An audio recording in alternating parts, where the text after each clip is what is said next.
Alors dans la vidéo précédente, on a vu que tout est énergie.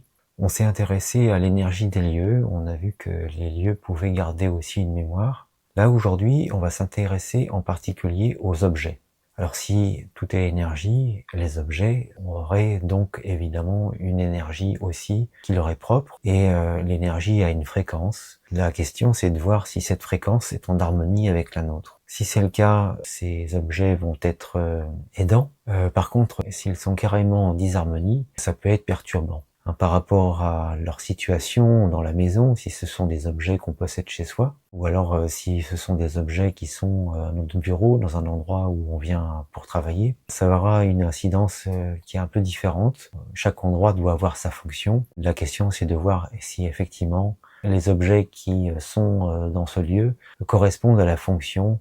Alors, on verra dans une prochaine vidéo comment est-ce qu'on peut ressentir les objets. Dans un cas où on sentirait une vibration sur un objet qui nous semblerait pas adapté avec ce qu'on veut faire, ou pas en harmonie avec nous, on va pouvoir donner une polarité. On va pouvoir faire quelque chose, non seulement déjà dans un premier temps pour ressentir, voir comment est-ce qu'on perçoit cet objet-là, pas seulement avec nos yeux, mais avec notre sensibilité énergétique, et on va s'apercevoir, on va découvrir que on va pouvoir le polariser, on va pouvoir lui donner une direction. Si tous les objets portaient une fréquence, on n'aurait pas de mal à imaginer que si, selon ces fréquences, eh bien ça peut agir sur notre humeur, ça peut agir sur notre clarté d'esprit, sur notre concentration, sur notre capacité à nous reposer, et puis peut-être même sur notre santé. Ça pourrait avoir aussi un impact à la longue. Si on n'avait que des objets qui étaient en disharmonie avec nous, ça finirait par dérégler notre fonctionnement énergétique qui lui conditionne directement le fonctionnement de nos organes, notre fonctionnement en général. C'est vrai que c'est bien de décorer, de prendre soin, surtout quand il s'agit de sa maison.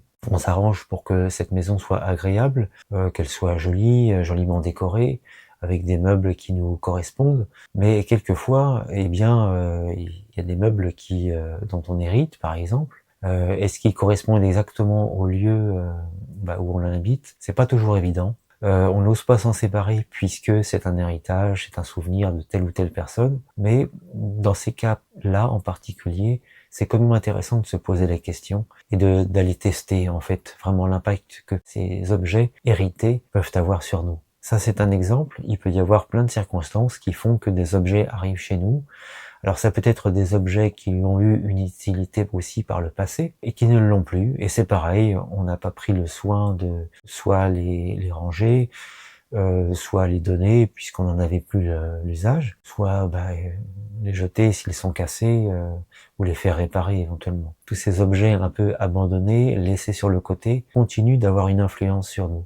Il y a différentes choses qui font un petit peu comme ce qu'on avait évoqué lorsqu'on a parlé des lieux. Pour les objets, il y a trois choses qui vont avoir une importance sur leur vibration. Il y a déjà la matière. Là, je vais prendre des extrêmes. Si on prend des matières synthétiques comme le plastique, par exemple, on va parler de vibration de matériel qui est vivant. Peut-être que les matériaux synthétiques le sont moins. Il y a quelque chose de différent en fait qui en émane, tandis que des matériaux qui sont réputés plus nobles auront une énergie certainement différente. Alors la matière est importante, le premier élément. Il y a là aussi la façon dont ils ont été fabriqués. Si ce sont des objets qui ont été fabriqués, taillés, travaillés par la main humaine, eh bien, la façon dont ça a été travaillé, les conditions dans lesquelles ils ont été travaillés ont énormément d'importance. Si vous portez un vêtement qui a été fabriqué dans la souffrance, dans la douleur, avec des conditions de travail épouvantables, eh bien, vous portez ça sur vous. Vous pouvez imaginer que ça va avoir une importance extraordinaire sur votre ressenti. Alors peut-être que ce sera un très bel objet, très bien réalisé, mais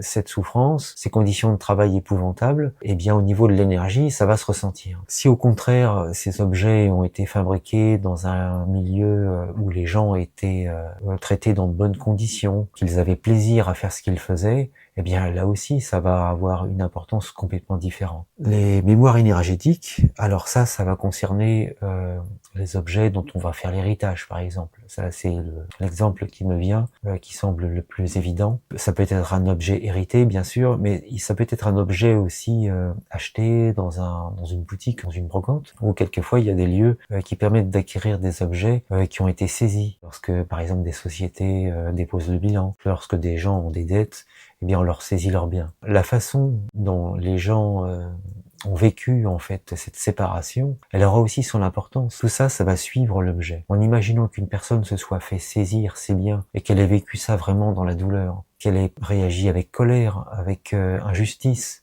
et puis que ça lui est resté en travers la gorge, la personne qui va acquérir l'un de ces objets, eh bien, même si ce sont de très beaux objets, eh bien, elle va hériter un peu de tout ça, de tout ce fardeau, de toute cette lourdeur. Si, dans les mêmes circonstances, une personne a admis le fait de se séparer de ses objets, allait diminuer sa dette, puisqu'elle a conscience qu'elle va devoir payer ses dettes, et que c'est juste de payer ses dettes également, et donc la séparation va pas être vécue de la même façon. Et ce qui va se transmettre dans l'objet, eh bien, va pas être de la même lourdeur, et même au contraire, en fait, ça va être une façon de s'alléger. Et ça aussi, ça fait toute la différence. Donc, en récapitulant, il y a la matière. Si c'est un objet qui est fabriqué, eh bien, il y aura les conditions dans lesquelles il aura été fabriqué qui seront extrêmement importantes. Et après ça, il y a toute la mémoire énergétique, toute cette relation émotionnelle, la façon dont l'objet a circulé de main en main.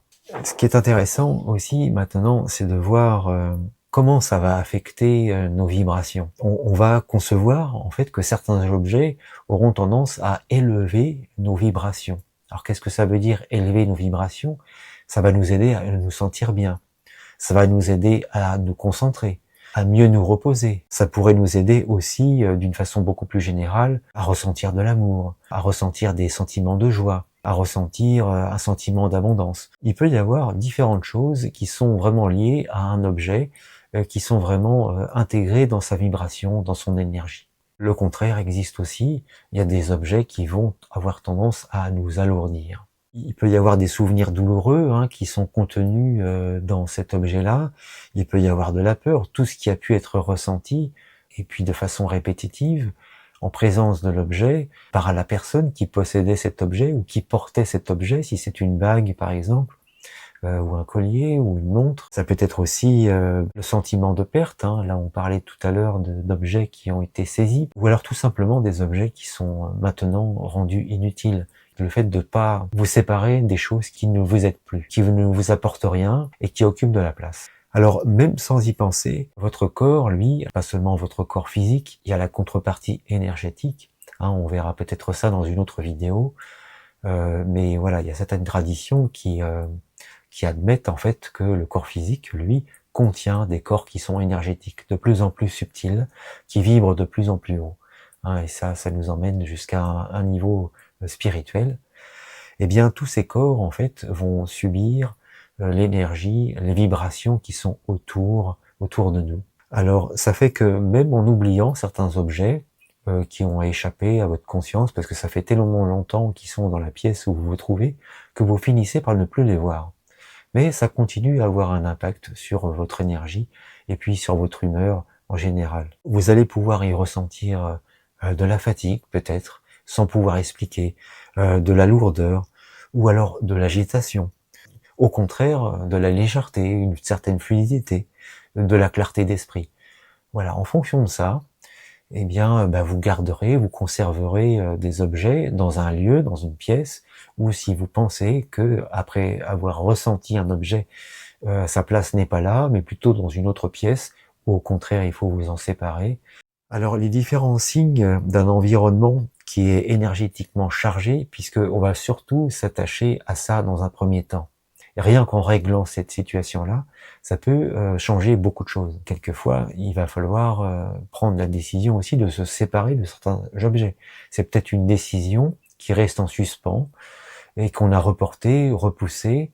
Et ça aussi, ça prend de l'énergie. C'est toujours quelque chose qui reste à faire, qui reste en suspens, et la présence de l'objet dont on ne s'est pas occupé, dont on ne s'est pas séparé, ou dont on n'a pas fait cadeau à quelqu'un qui en aurait besoin. Et bien ça aussi, c'est de l'énergie qui est en suspens, c'est de l'énergie, c'est quelque chose qui nous continue de nous pomper, et qui à la longue aura un effet négatif sur notre énergie générale. Les principaux signes, j'en ai relevé 4, hein, donc les voici. Il va y avoir des difficultés à se concentrer ou alors à dormir, à se reposer, selon le lieu, selon la pièce dans laquelle on se trouve, et selon les objets bien sûr, là il s'agit des objets. Après ça, il y aura une sensation de lourdeur quand on rentre dans la pièce. Rien que la présence de certains objets peut nous donner un sentiment de lourdeur. C'est pas toujours la pièce en elle-même, mais ça peut être des objets qui se trouvent dans la pièce. C'est-à-dire que simplement, en enlevant ces objets, eh bien la vibration de la pièce et notre ressenti par rapport à ça va changer. Alors comme je disais tout à l'heure, des objets qui sont cassés, qui ont été oubliés et qui prennent de la place. Et puis, ce que vous allez pouvoir voir également comme signe, c'est une envie de ranger, mais pas d'énergie. Pas d'énergie pour le faire, toujours reporter les choses.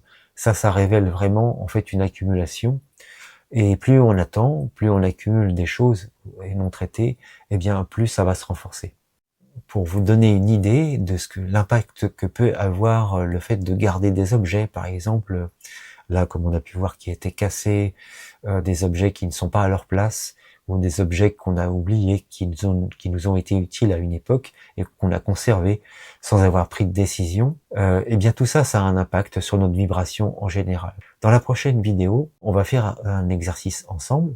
On va choisir un ou deux objets, ou un objet en particulier. Vous pourriez choisir un objet que vous percevez comme positif et un autre que vous percevez comme, sur lequel vous avez des doutes. Et puis, ben voilà, sans a priori, je vais vous guider dans un exercice qui va vous permettre de ressentir simplement, sans tenir compte des idées préconçues que vous pouvez avoir. L'objet peut être beau en lui-même, mais voilà, qu'est-ce qu'il y a derrière tout ça?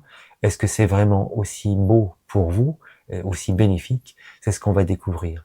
Et quelquefois, des objets qui semblent très ordinaires peuvent avoir des vibrations très élevées. Si on découvre qu'un objet a soit une énergie qui est un peu lourde, on va apprendre la manière dont on va pouvoir l'éclairer, lui faire élever ses vibrations, et on va même également pouvoir le polariser, c'est-à-dire lui donner une fonction. Si un objet est ressenti comme neutre, eh bien on va pouvoir lui donner une fonction, lui mettre des intentions à l'intérieur. On va découvrir tout ça dans la prochaine vidéo.